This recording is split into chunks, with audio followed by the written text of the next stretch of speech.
अध्याय 43 बिखरा हुआ सामान। सिर्फ कृष्ण कवच कौशल के साथ विलय होने से ही चतुर्भुज शव के शरीर की शक्ति में जबरदस्त उछाल आ गया था। शक्ति में महत्वपूर्ण वृद्धि और बचाव में पर्याप्त सुधार हुआ था। हालांकि ये कृष्ण कवच का सिर्फ एक सहलाभ था, इसका वास्तविक प्रभाव कृष्ण कवच में ही निहित था। रूपरेखाओं से जन्मा कृष्ण कवच का ढांचा धातु जैसा था, जो चतुर्भुज शव के शरीर के साथ विलय हो गया था और सक्रिय रूप से इस्तेमाल किया जा सकता था। लेकिन हमले के तहत यह अपने आप भी प्रकट हो जाता था। इसकी रक्षात्मक क्षमता अत्यंत दुर्जेय थी। मयंक ने पहले ही इसका मोटा मोटा परीक्षण कर लिया था, लेकिन इसकी ऊपरी सीमा तक नहीं पहुंच पाया था। भाले और तोपों का सामना करना निश्चित रूप से कोई समस्या नहीं होगी। इसे मानवरूपी टैंक कहा जा सकता था। अपनी मजबूत रक्षा के अलावा कृष्ण कवच को अपने आप में उपकरण नहीं माना जाता था, बल्कि यह चतुर्भुज शव के लिए एक अंतर्निहित कौशल निर्माण था। शरीर से जुड़ा होने के कारण ये स्व उपचार कौशल के साथ मिलकर काम करता था। यदि कृष्ण कवच क्षतिग्रस्त हो जाता तो वह धीरे धीरे स्वयं ही ठीक हो सकता था और पूर्ण एकाग्रता के तहत स्व उपचार की गति अत्यंत तीव्र हो जाती थी। यहाँ तक कि अगर सीमा से अधिक प्रहार के कारण कृष्ण कवच टूट भी जाता, तब भी ठीक होने के लिए कुछ समय दिए जाने पर कौशल का पुनः उपयोग किया जा सकता था। लोह चर्म, स्व उपचार, कृष्ण कवच, 2 परतें रक्षा की और 1 परत उपचार की। चतुर्भुज शव का रक्त और बचाव अत्यधिक उच्च कहा जा सकता था। मयंक मुस्कुराया और मन ही मन सोचा, अब मैं बहुत अधिक सुरक्षित हूँ। लेकिन मेरे पास कुछ व्यस्त काम भी है, चाहे वह स्व उपचार हो, कृष्ण कवच हो या धातु नियंत्रण। अगर मैं इनके साथ तालमेल बिठा सका तो इनके प्रभाव बहुत शक्तिशाली हो सकते हैं। लोह चर्म कौशल के लाभों का अनुभव करने के बाद वह स्वाभाविक रूप से और अधिक चाहता था, लेकिन ये कुछ ऐसा नहीं था जिसे जल्दबाजी में किया जा सके। चतुर्भुज शव, चलो चलें, वापस लौटने का समय हो गया है। टनकार। जैसे ही वे जाने वाले थे, चतुर्भुज शव के मुड़ते ही वह किसी चीज से टकरा गया और रात के समय में शोर बहुत तेज था। मयंक ने नीचे देखा और उसे कोला का एक कैन दिखाई दिया। खींचने वाले टैब वाले कैन पहले से ही जमीन पर बिखरे हुए थे, एक यहाँ और एक वहाँ, जो काफी नए लग रहे थे। उसने सोचा था कि यह कार से बचा हुआ कोई हिस्सा है, लेकिन जैसे ही उसने अपने हाथ में दीप वृक्ष के क्रिस्टल को हिलाया, मुड़ने और जाने की तैयारी करते हुए, अचानक आवासीय समुदाय की सड़क पर जो रोशनी से जगमगा रही थी, वहां केवल कोला के कुछ कैन से अधिक चीजें दिखाई दी। टूटे हुए चावल के बोरे और अनाज, बिखरा हुआ डिब्बाबंद भोजन। मयंक को तीव्रता से एहसास हुआ कि कुछ गड़बड़ है। क्या ये सुपरमार्केट का सामान है? परिचित पैकेजिंग ने उसे पहचानने दिया कि ये वस्तुएं उसी जत्थे का हिस्सा थीं जिसे उन्होंने योंगली सुपरमार्केट से साफ किया था। अगर उनके बाद लिहुआ सुपरमार्केट में कोई और नहीं गया था, तो इसका मतलब था कि भवन 4 के लोगों के साथ कुछ हुआ था। मयंक का चेहरा गंभीर हो गया क्योंकि उसने तुरंत महसूस किया कि समुदाय में अन्य समस्याएं हो सकती हैं। अगर स्थिति गलत है तो हमें जल्द भागना होगा। उसने चतुर्भुज शव को बिखरे हुए सामान के निशान के साथ चलने के लिए नियंत्रित किया और उसके दिल में सतर्कता बढ़ती गई। ये कार्रवाई वास्तव में जोखिम भरी थी, लेकिन आवश्यक थी। यह एक आंतरिक सामुदायिक सड़क थी जो भवन 3 और 4 की ओर जा रही थी, जो भवन 7 से केवल कुछ ही मोड़ दूर थी। अगर वास्तव में भवन 4 में कुछ हुआ था तो भवन 7 को बख्शा नहीं जाएगा। मयंक ने सावधानी से रास्ते का पता लगाया और हल्की पीली चमक के नीचे वह पहले ही भवन 4 की विशाल छाया को पहचान सकता था। धुंध घनी थी और इमारत की छाया अस्पष्ट थी, एक शांत और अकेले राक्षस जैसा लग रहा था। सरसराहट, सरसराहट, सरसराहट। उसी क्षण कोहरे के भीतर से एक फुसफुसाहट की आवाज सुनी जा सकती थी। मयंक सतर्क हो गया और दीप वृक्ष की रोशनी को आगे की ओर चमकाया, केवल ये पता लगाने के लिए कि कई भयानक आकृतियां हवा के बीच में लटक रही थीं। यह क्या है? मयंक चौंक गया और तुरंत अपनी दृष्टि केंद्रित की। कोहरे के बीच, हवा के बीच में लटकते हुए फल की तरह दिखाई दे रहे थे। वास्तव में लाशें थीं। चिपचिपी काली बेलें उनके शरीरों के चारों ओर लिपटी हुई थीं और बेलों की महीन शाखाएं पूरी तरह से सूख चुकी लाशों में प्रवेश कर चुकी थीं, जिससे वे केवल खाल और हड्डियां रह गई थीं। हवा चली और जैसे ही लटकी हुई लाशें धीरे से झूलती थीं, वे एक खरोंच वाली आवाज पैदा करती थीं, जो शरीरों से बनी पवन घंटी जैसी लगती थी। मयंक बहुत घबरा गया था और उसने बेलों का ऊपर की ओर पीछा किया। अंततः बेलों की जड़ में एक ऊंची छाया को देखा। यह एक अजीब तरह से लंबी और विशाल वृक्ष जैसी आकृति थी, लगभग 6 या 7 मीटर ऊंची, एक मोटे तने और मुड़ी हुई शाखाओं के साथ जो आक्रामक अंगों की तरह दिखती थीं। लाशों को बांधने वाली बेलें इन्हीं विकृत शाखाओं से फैल रही थीं। खटखट, शाखाएं थोड़ी सी हिलीं और बेलें कसने लगीं। एक अर्ध सूखी लाश को पेड़ के तने के पास लाया गया। मयंक की पुतलियां सिकुड़ गईं क्योंकि उसने शरीर को पहचान लिया। लटकता हुआ ढीला सिर और कोई नहीं बल्कि एलेक्स का था। उसने देखा कि तना अचानक गहरे लाल रंग की आंखें खोलता है और एक चौड़ा मुंह प्रकट होता है जिसमें रेंगता हुआ लाल मांस और दांतेदार लकड़ी के दांत थे। मुंह ने एलेक्स की लाश को पूरा निगल लिया, चबाना शुरू कर दिया और एक कुचलने वाली आवाज आई। मयंक ने अजीबोगरीब महसूस किया, ये पेड़ लकड़ी और मांस दोनों से जुड़ा एक राक्षस था। न केवल एलेक्स का शरीर बल्कि मानव चेहरे वाले वृक्ष के चारों ओर उसने पहले से ही उल्टे हुए वाहन, बिखरा हुआ सामान देखा था और महसूस किया कि भवन 4 के सभी लोग, जिसमें एक प्रथम स्तर मध्यवर्ती और 10 से अधिक प्रथम क्रम निम्नतर शामिल थे, बच नहीं पाए थे। पीछे हटो, इस राक्षस से पंगा नहीं लेना है। मयंक ने तुरंत चतुर्भुज शव को छोड़ने के लिए नियंत्रित किया, क्योंकि मानव चेहरे वाला वृक्ष मकड़ी राक्षस से बस अतुलनीय था। इससे निकलने वाली आभा भी वर्तमान चतुर्भुज शव की आभा से अधिक मजबूत थी। हालांकि मयंक केवल कुछ ही कदम पीछे हटा था जब उस गहरे लाल नजर ने पहले ही कोहरे के माध्यम से उस पर ताला लगा दिया था। रात की धुंध में दीप वृक्ष के क्रिस्टल से निकलने वाली रोशनी इतनी चकाचौंध भरी थी कि यह राक्षसों की नज़र के लिए बहुत आकर्षक थी। दहाड़, एक भोंडी दहाड़ पूरे पड़ोस में गूंज उठी, क्योंकि विशाल मानव चेहरे वाले वृक्ष ने हिलना शुरू कर दिया था। उसका पेड़ जैसा शरीर का मतलब था कि वह बहुत तेजी से नहीं चलता था। उसके जड़ों जैसे पैर धीरे धीरे मुक्त हुए और उसकी मुड़ती हुई पेड़ की शाखाओं वाले हाथ मयंक और चतुर्भुज शव की ओर झूलने लगे। सर्र, बैलें पहले निकली, सीधे चतुर्भुज शव और मयंक की ओर बढ़ रही थी। उनकी गति मानव चेहरे वाले वृक्ष के हिलने से कई गुना तेज थी। चतुर्भुज शव और मयंक ज्यादा दूर नहीं गए थे कि बैलें पहले ही उनके पीछे थीं। अच्छा नहीं, मयंक ने अपनी पीठ पर एक अशुभ हवा का झोंका महसूस किया और अपनी आंख के कोने से उसने कई पिचकाली बेलों को केवल आधा मीटर दूर देखा। उसका चेहरा तंग गया और उसने एक पल पल का निर्णय लिया कि वह वापस मुड़ेगा और अपनी छुरी उठाएगा, उसे जोर से नीचे की ओर झोंकेगा। ब्लेड चमक कर गुजरा, एक फड़फड़ाहट की आवाज सुनी गई और कई बैलें कट गईं, लेकिन आश्चर्यजनक रूप से छाल के नीचे लकड़ी नहीं बल्कि कठोर मांस था। कटी हुई बेलों के सिरे लगातार मरोड़ रहे थे और गहरा लाल खून पूरी जमीन पर टपक रहा था। चतुर्भुज शव पर हमला करने वाली बैलें अधिक संख्या में और बहुत मोटी थीं, कुल मिलाकर लगभग 10 या उससे अधिक थीं।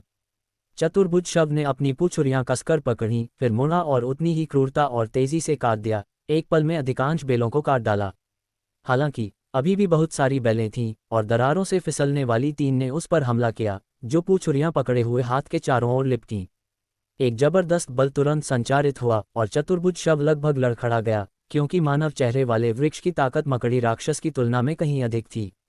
उसने खुद को स्थिर किया, उसकी पसलियों के नीचे से पंजा बाहर निकला, ऊपर की ओर झपटा, उलझने वाली बेलों को काट डाला और प्रतिबंध से मुक्त हो गया। मयंक ने संकोच नहीं किया और प्रतिबंध से मुक्त होने के बाद उसने तुरंत चतुर्भुज शव को मुड़ने और भागने का आदेश दिया। वह और उसका देवदूत दूत दोनों वापस भागे, पीछा कर रहे मानव चेहरे वाले वृक्ष से दूरी बनाने की कोशिश कर रहे थे। सरसराहट सरसराहट सरसराहट, खुरचने वाली आवाज अधिक स्पष्ट हो गई, क्योंकि लॉन के दोनों किनारों पर जमीन अचानक उभर गई और दो तेज बैलें, जैसे काले भाले, सीधे चतुर्भुज शव की पीठ की ओर बढ़ गईं।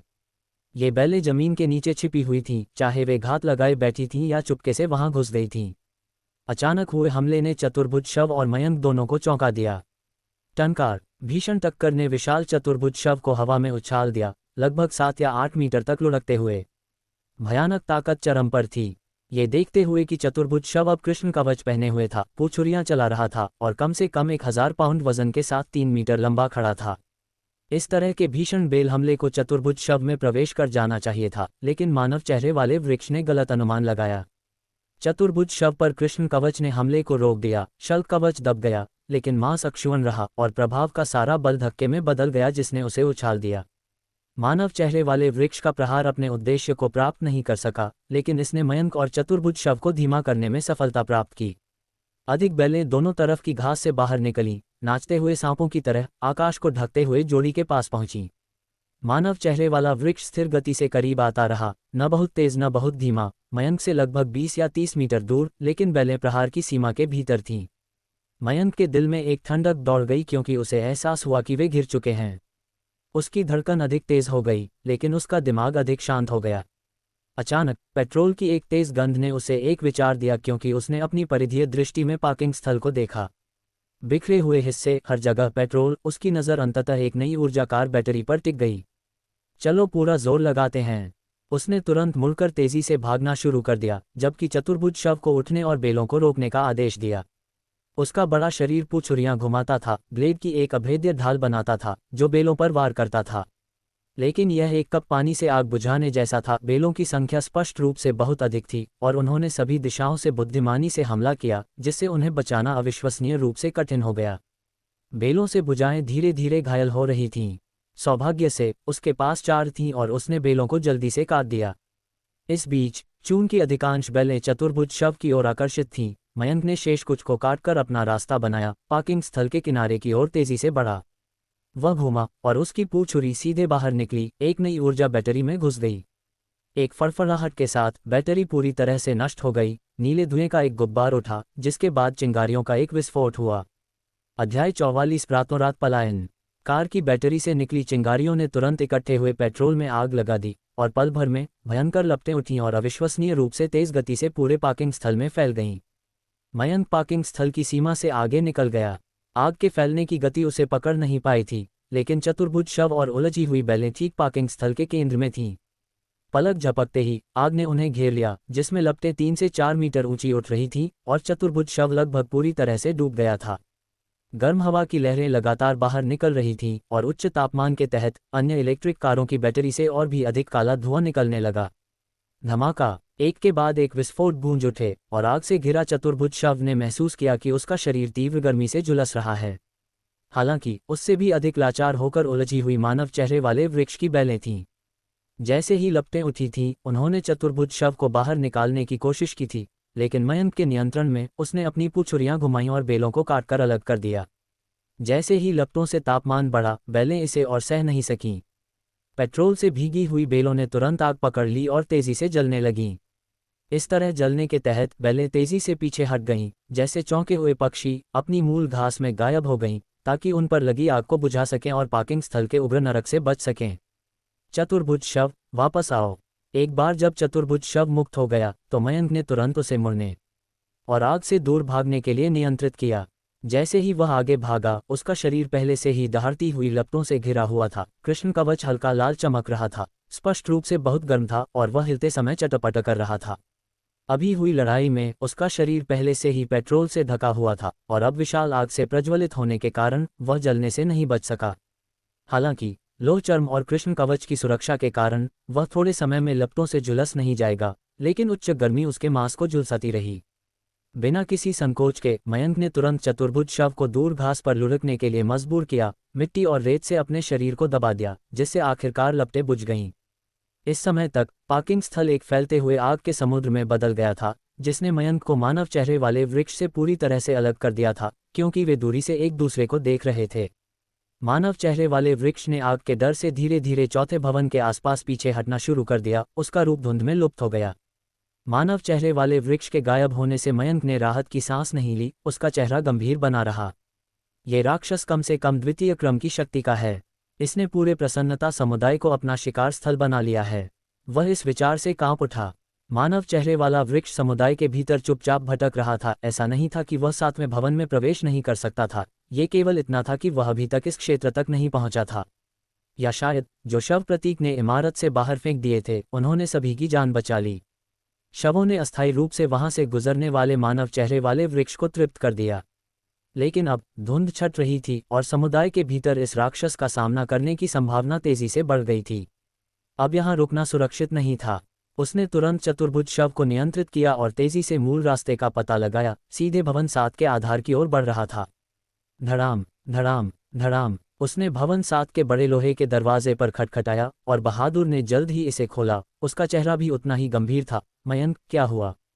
चलो अंदर चलकर बात करते हैं, स्थिति ठीक नहीं है। मयंक के चेहरे के भाव ने बहादुर को महसूस कराया कि कुछ गड़बड़ है। तब तक हॉल में केवल 2 सुरक्षा गार्ड ही कब्जा नहीं कर रहे थे। लगभग सभी को विस्फोट से जगा दिया गया था और अब वे हॉल में इकट्ठे थे। जब मयंक अंदर चला गया तो हर कोई चौंक गया। मयंक का चेहरा और कपड़े काजल से काले थे और चतुर्भुज शव भी बहुत अच्छी स्थिति में नहीं था। उसके शरीर पर झुलसने के निशान थे और उससे पेट्रोल की तेज गंध आ रही थी। उनकी दयनीय अवस्था ने सभी को परेशान करने वाले संदेहों से भर दिया। मयंक पहले से ही इतना शक्तिशाली था, फिर भी उसे ऐसी स्थिति में छोड़ने के लिए क्या हो सकता था? मयंक, क्या हुआ? कप्तान प्रतीक का चेहरा गंभीर था क्योंकि उसने मयंक की ओर देखा। उसका दिल दुविधा में लटका हुआ था। प्रसन्नता समुदाय में एक राक्षस है, कम से कम द्वितीय क्रम का। चतुर्भुज शव और मैं उसके सामने कुछ भी नहीं है।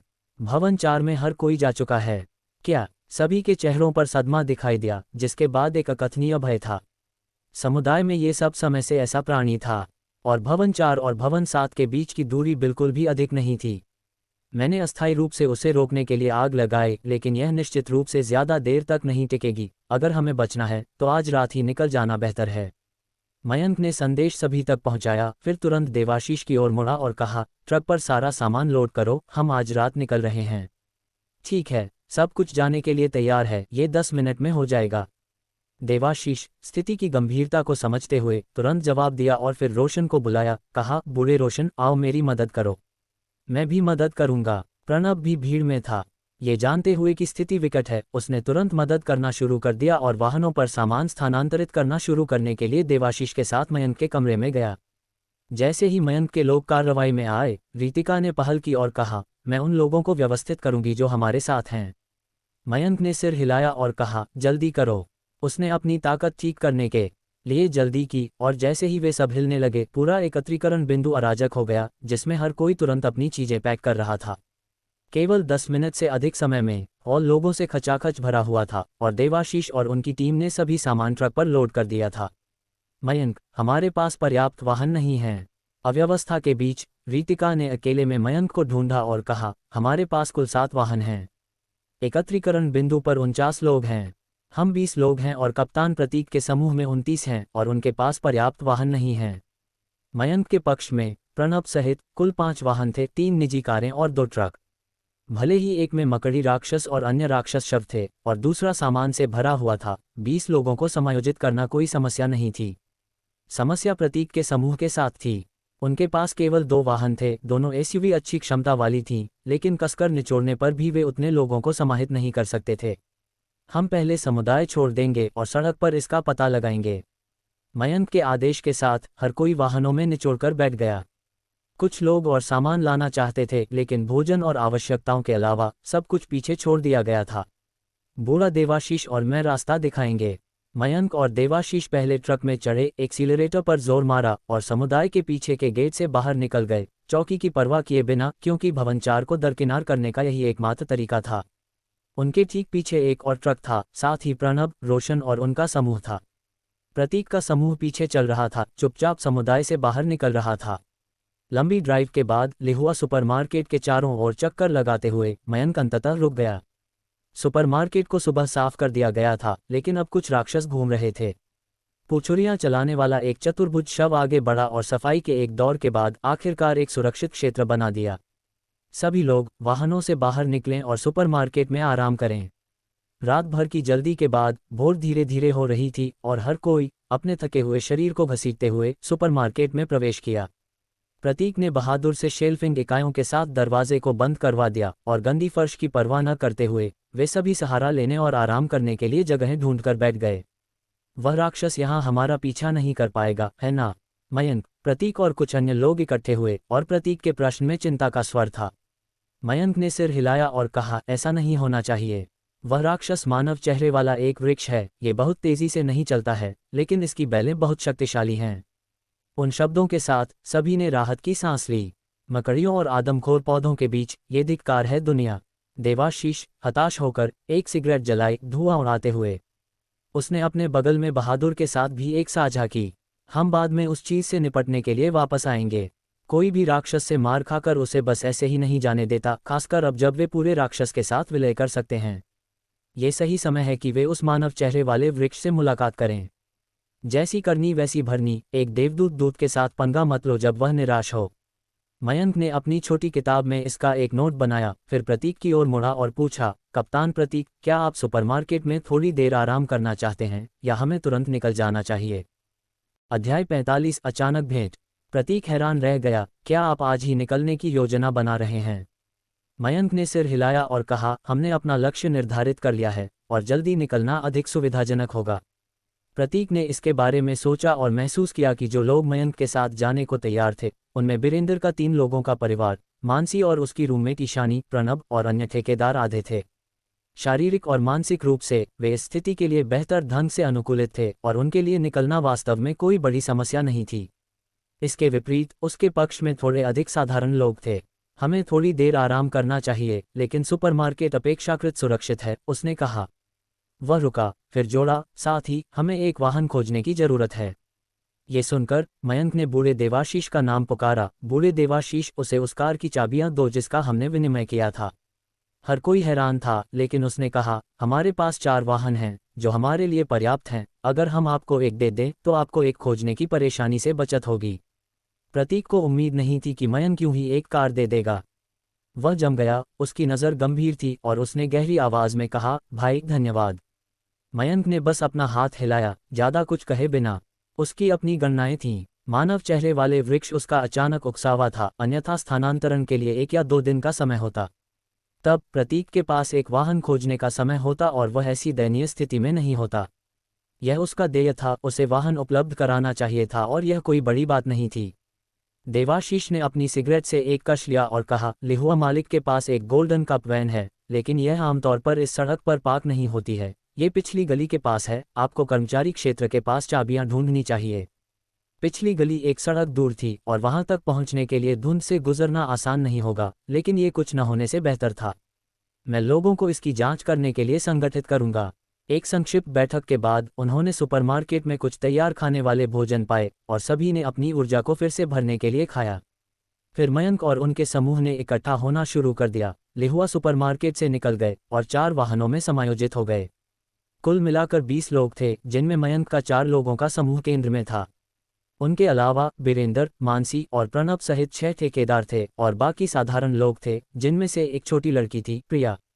हमेशा की तरह मयंक और देवाशीष कारों में रास्ता दिखा रहे थे, लेकिन इस बार कार के सामने के अलावा पीछे की सीट वाली खाट पर भी 2 लोग थे, मानसी और उसकी रूममेट ईशानी, साथ ही एक और आदमी। 2 निजी कारों और उनके पीछे के ट्रक में से प्रत्येक में 5 लोग समाहित थे। समूह अच्छी तरह से तैयार था और सीधे धुंध भरी सड़कों में चला गया। शानहू विला जिला लिहुआ सुपरमार्केट से काफ़ी दूरी पर था, लगभग 7 या 8 किलोमीटर, और यह नेविगेशन होने और शॉर्टकट जानने पर आधारित था। अब सिग्नल बहुत पहले खो चुके थे और मोबाइल फ़ोन में बिजली खत्म हो चुकी थी, इसलिए वहां पहुंचना स्वाभाविक रूप से बहुत अधिक कठिन था। दृश्यता सिर्फ 100 मीटर से थोड़ी अधिक है, 30 यार्ड पर गाड़ी चलाना भी ज्यादा है। देवाशीष ने शिकायत की, उसका हाथ धीरे धीरे सड़क पर छोड़ी गई कारों के चारों ओर स्टीयरिंग कर रहा था। उसने खिड़की के बाहर दीप वृक्ष के क्रिस्टल को भी हिलाया, पीछे के वाहनों को संकेत दिया। पीछे देखने वाले शीशे में उसके पीछे के 3 वाहनों ने क्रमशः अपनी खतरा वाली रोशनी झपकाई। ये दर्शाता है कि उन्हें संकेत मिल गया था। यह उनकी सहमत संचार विधि थी, क्योंकि मोबाइल फोन और वॉकी टॉकी सभी अप्रयोज्य थे। दुर्घटनाओं से बचने का यह एकमात्र तरीका था। मयंक ने कार की खिड़की से बाहर देखा, उसकी आंखें हल्की सी केंद्रित थीं। कम से कम हम गाड़ी चला सकते हैं। भीड़ घंटे का यातायात सबसे बुरा कब होता है। छींटे हुए खून के धब्बे, शवों के खूनी अवशेष और वाहनों की टूटी हुई खिड़कियां।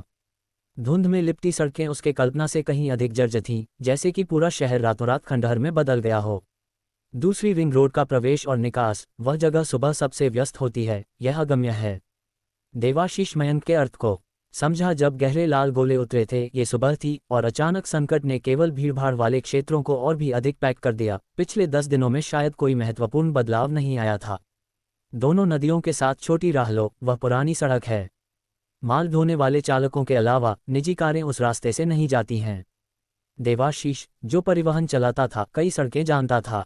वह क्षेत्र असमान और घिसा हुआ था। अगर कुछ और नहीं हुआ तो निजी कारों को धूल की एक परत मिल जाएगी। चेसिस को खरोंचने का उल्लेख नहीं है। बाद में जैसे जैसे अधिक से अधिक ट्रक गुजरे, निजी कारें खरोंच से और भी अधिक भयभीत हो गईं और वहां और भी कम यात्रा की। मयंक ने सिर हिलाया, देवाशीष के सड़क के चुनाव पर भरोसा किया। उसने सड़क के दोनों किनारों की ओर देखा, जहां धुंध में मंद गुर्राहट ने उसे अपनी सतर्कता को कम न करने के लिए सचेत किया। धप धप धप पैरों की आवाज तेजी से उठी और घूमती हुई धुंध के बीच सड़क पर दुकानों से कई और शव बाहर निकल आए, काफिले पर हमला करने का लक्ष्य रखते हुए। ये रास्ते में पहले ही 6ठा हमला था, केवल इस बार उनमें से कुछ अधिक थे। वे फिर से आ गए हैं। काम करने का समय, काम करने का समय। देवाशीष ने एक्सीलरेटर को धीमा नहीं किया। काफिले के बगल में रक्षा कर रहे चतुर्भुज शव ने पहले ही एक ब्लेड के साथ उनसे मुलाकात की थी। एक ही झटके में प्रत्येक को आधा काट दिया था। कोई भी जो फिसल गया, देवाशीष और उसके समूह से संबंधित ट्रकों के ऊपर के देवदूत शव भी नीचे कूद जाएंगे, अपनी मछलियों से जोर से काटेंगे, तेजी से शवों को खत्म कर देंगे। मयंक, तुम्हारे देवदूत दूत द्वारा उत्पादित मछलियां मजबूत हैं। जब हम जवान थे तब लंबी यात्राओं पर इस्तेमाल किए गए बड़े ब्लेड की तुलना में बहुत अधिक चिकनी हैं। देवाशीष ने अपने शवों को तेजी से लड़ाई को सुलझाते हुए देखा और अपने मानसिक आदेश के तहत प्रत्येक शव को अपने मुंह में एक ब्लेड के साथ तेजी से आगे और पीछे के ट्रकों के शीर्ष पर चढ़ते हुए देखा। अभी समय नहीं है, जब हम शानहू विला पहुंचेंगे तो हम कवच प्राप्त करेंगे। देवाशीष हंसा, यह महान है। हालांकि ये देवदूत दूत मजबूत हैं, वे अभी भी थोड़े कम हैं। जब वे हथियारों को संभालते हैं तो ये ठीक है, लेकिन उन्हें नियंत्रित करने में अधिक प्रयास लगता है। हथियारों का उपयोग नहीं करना, बस एक हमले का आदेश देना। देवदूत दूत जंगली जानवरों की तरह हमला करेंगे, जिसे प्रबंधित करना अपेक्षाकृत आसान था। लेकिन चाकुओं से हमला करने के लिए उन्हें बारीकी से नियंत्रित करना, यहाँ तक कि एक हल्के से गठन में भी, बहुत अधिक ऊर्जा की खपत करता था और लोगों को अधिक जल्दी थका देता था। यह ऐसा है जैसे देवदूत दूत एक व्यक्ति के हाथ हैं। सहज झूलना जटिल हाथ इशारे करने, बास्केटबॉल खेलने या नृत्य करने से पूरी तरह से अलग है। मुख्य सड़क पर टूटी हुई कारों की संख्या बढ़ रही थी, यहाँ तक कि जमीन पर खून भी अभी तक सूखा नहीं था। धुंध में राक्षसी गरजने के अलावा मयंक और अन्य लोग चीखें भी सुन सकते थे, मानव आवाजें। जीवित लोग कम नहीं थे, लेकिन जिन लोगों ने राक्षसों में बदल नहीं लिया था, उन्हें और भी भयानक प्राणियों का सामना करना पड़ा। फिलहाल मयंक और उनके समूह के पास इतने सारे लोगों को बचाने के लिए न तो ऊर्जा थी और न ही क्षमता। हर किसी ने बस अपने दिल को कठोर कर लिया और अपने कान बंद कर लिए। मुख्य सड़क पर वाहन अधिक हो रहे थे और धुंध में बाधाओं को दूर धकेलने वाले चतुर्भुज शव के साथ भी आगे बढ़ना मुश्किल था। देवाशीष ने बस मुख्य सड़क छोड़ दी, एक सुनसान रास्ता लिया और पुरानी नदी किनारे वाली सड़क पर मुड़ गया। एक तरफ जुड़वा नदी का पानी था और दूसरी तरफ अपेक्षाकृत जर्जर पुराने घर और कभी कभार लाल ईंट की इमारतें, जो शहर की ऊंची इमारतों की तुलना में असंगत लगती थीं। इस क्षेत्र को एक नदी किनारे की आवासीय परियोजना के लिए रास्ता बनाने के लिए दहाया जाना था, लेकिन अब यह शायद रद्द हो गया है। उद्धरण चिन्ह उद्धरण चिन्ह। ये सिर्फ रद्द नहीं हुआ, रियल एस्टेट मालिक शायद पूरी तरह से खत्म हो गया होगा। मयंक की नज़र धुंध में लिपटी जुड़वा नदियों पर घूम गई। धुंध के नीचे पानी की सतह की शांति भयानक थी, जैसे कि किसी भी क्षण राक्षस बाहर निकल सकते थे। देवाशीष ने अपने शब्दों से मजाक किया, लेकिन उसकी ड्राइविंग अधिक सावधान हो गई। इस क्षेत्र में मुड़ना एक विकल्प नहीं था क्योंकि सड़क संकीर्ण थी, और अगर कुछ हुआ तो वे केवल पीछे हट सकते थे। हालांकि ये ठीक वही चिंता थी जो साकार हुई। जैसे ही वाहन आगे बढ़ते रहे, धुंध में अचानक एक विशाल लाल छाया दिखाई दी। सड़क पर एक ट्रक रुका हुआ था। सरसराहट सरसराहट सरसराहट। ट्रक ने सड़क को अवरुद्ध कर दिया और ट्रक के दोनों किनारों पर अचानक 1 दर्जन से अधिक गहरे लाल आंखें दिखाई दीं। अध्याय 46। विशाल मैक्रोफेज श्वान। डीप वृक्ष क्रिस्टल की चमक और वाहनों के शोर ने धुंध के भीतर के प्राणियों को चौंका दिया। जमीन पर कदमों की घनी आवाजें सुनाई दीं, जो घिसटती और खींचती हुई थीं। ये बिल्कुल भी 2 पैरों वाले जानवर के चलने जैसा नहीं था। सब लोग सतर्क रहें। गहरे लाल रंग की नज़र ने पहले ही प्रकट कर दिया था कि वे इंसान नहीं थे, और इस बिंदु पर प्राणियों को और अधिक चौंकाने की कोई चिंता नहीं थी। देवाशीष ट्रक के पीछे अपने साथियों पर चिल्ला रहा था। फिर एक धड़ाम के साथ सभी ने सहज रूप से अपने देवदूत दूतों को बुलाया। छत पर मौजूद लोग काफिले को घेरने के लिए नीचे कूद गए। रोशन, बीरेंद्र और प्रणब के देवदूत दूत शव पीछे की ओर उतरे, पीछे से आ सकने वाले किसी भी प्राणी से रक्षा कर रहे थे। अन्य शव नियंत्रण में ट्रक के सामने के सिरे तक चले गए, लंबे चतुर्भुज शव का करीबी से पीछा कर रहे थे। बॉस, हम क्या करें? मानसी ने अपना सिर बाहर निकाला, घबराहट में आगे धुंध में गहरे लाल आंखों को देख रही थी। भयानक दृश्य ने उसे डरा दिया, सीधे लाशों का सामना करने के विपरीत। वे आ गए। जैसे ही उसने बात की, धुंध में गहरे लाल आंखें हिलीं और एक एक करके प्राणी भीतर से उभरे। 1, 2, 3, कुल 7 प्राणी सबसे लंबे वाले के साथ आगे ट्रक की छत पर कूद गए। मयंक के काफिले को देखते हुए गहरे लाल रंग की नज़र एक खतरनाक रोशनी उत्सर्जित कर रही थी।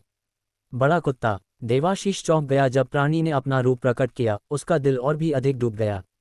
उनके सामने वाला राक्षस कुछ हद तक एक विशाल कुत्ते जैसा दिखता था। कंधे की ऊंचाई लगभग 1.3 से 1.4 मीटर और लंबाई में लगभग 2.5 मीटर। मांसपेशियां फूली हुई थीं, प्लेटें परिभाषित थीं जैसे कि उसकी त्वचा छील दी गई हो, एक गहरा लाल रंग प्रकट कर रहा हो।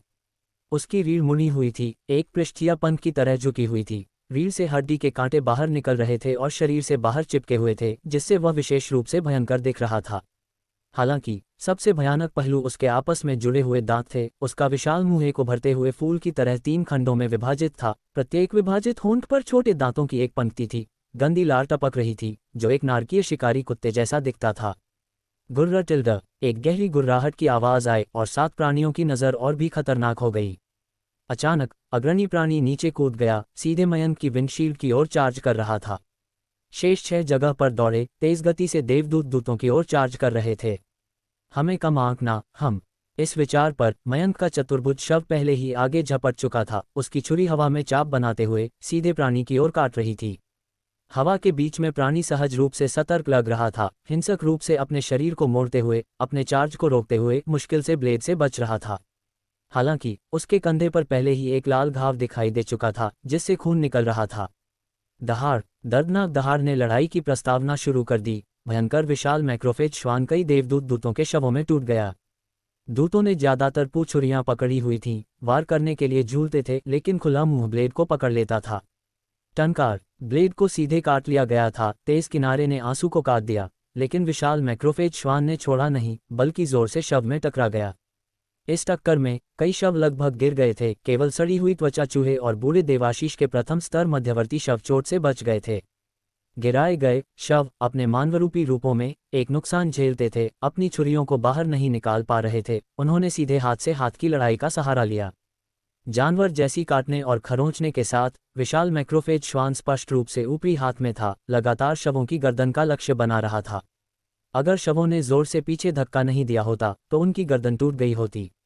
अच्छा, नहीं, आगे की स्थिति को देखते हुए रोशन पीछे की रक्षा कैसे कर सकता था। उसने चिल्लाया, ऊपर जाओ और मदद करो। रक्षा कर रहे 3 शवों ने आगे चार्ज किया, सीधे फंसे हुए 3 विशाल मैक्रोफेज श्वानों पर वार किया। मोटी गर्दनें अलग हो गईं, खून छिड़कते हुए, जिसने आखिरकार कुत्तों को अपनी पकड़ छोड़ने के लिए मजबूर किया। चतुर्भुज शव ने विशाल मैक्रोफेज श्वान नेता की ओर चार्ज किया। नेता ने चकराने की कोशिश की, समय खरीदते हुए, लेकिन चतुर्भुज शव ने हार नहीं मानी। उसके हाथ में पूछुरी एक भाले की तरह फेंकी गई थी। विशाल मैक्रोफेज श्वान चकराना चाहता था, लेकिन उसके बाएं तरफ ट्रक और दाएं तरफ नदी के साथ उसके पास चलने के लिए कम जगह थी। इससे पहले कि वह हिल पाता, उसे पूछुरी से जमीन पर जकड़ लिया गया, सिसकते हुए। चतुर्भुज शव मुड़ा और अन्य प्राणियों पर चार्ज किया, क्योंकि शेष 6 राक्षस सड़ी हुई त्वचा चूहे और 8 अन्य देवदूत दूतों से भयंकर लड़ाई कर रहे थे। हालांकि वे संख्या में थोड़े कम थे, उनकी ताकत का विस्फोट निश्चित रूप से शवों से बेहतर था। एक को रोकने के लिए 2 शवों की आवश्यकता थी। सौभाग्य से रोशन, देवाशीष और रीतिका ने अच्छी तरह से समन्वय किया, संयुक्त रूप से 2 को मार डाला और शेष 4 को प्रभावी ढंग से घेरा गया। बहुत कठोर मत बनो, मयंक का आदेश अचानक आया और चतुर्भुज शव लड़ाई में कदम रखा, संघर्ष कर रहे विशाल मैक्रोफेज श्वान को पकड़ लिया। एक चट के साथ उसने उसकी रीढ़ तोड़ दी, उसे आधा मार डाला। केवल 3 बचे थे, सभी ने अवसर पकड़ लिया।